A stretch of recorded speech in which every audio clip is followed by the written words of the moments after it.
What's up, guys? Today's National iPod Day. It's been a little bit over 10 years since the iPod was invented, and that, I think, was my favorite product of all time.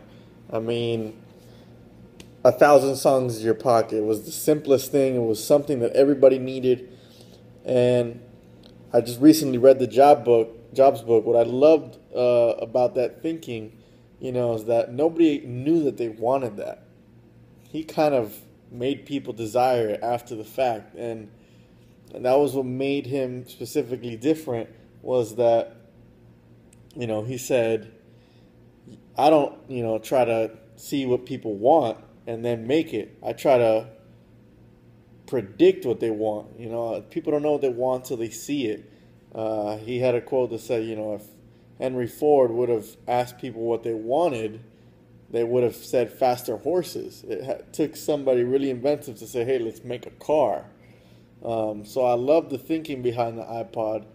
And then the device itself, I had a very unique relationship with it. For a long time, I felt like you could tell a lot about a person by picking up their iPod and scrolling through their albums and their songs and the decisions that they made of what to carry within those limited gigabytes that they had.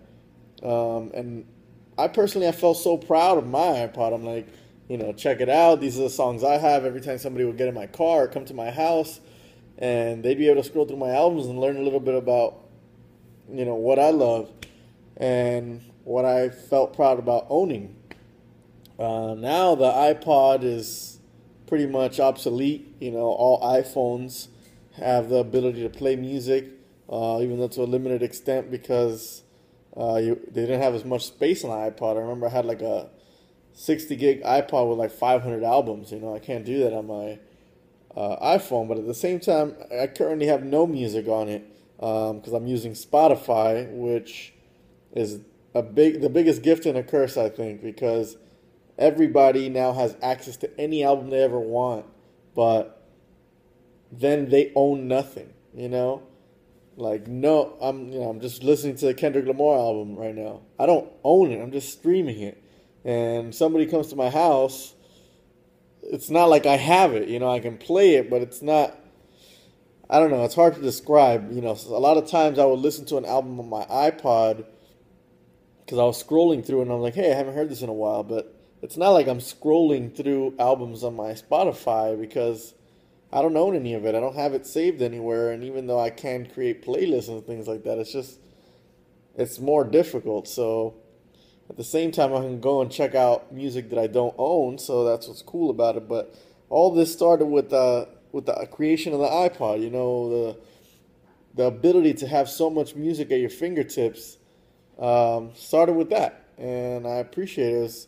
I remember years ago somebody asked me, if your house was on fire, what would you grab? And I would always say the iPod. That, for me, was like, music was important.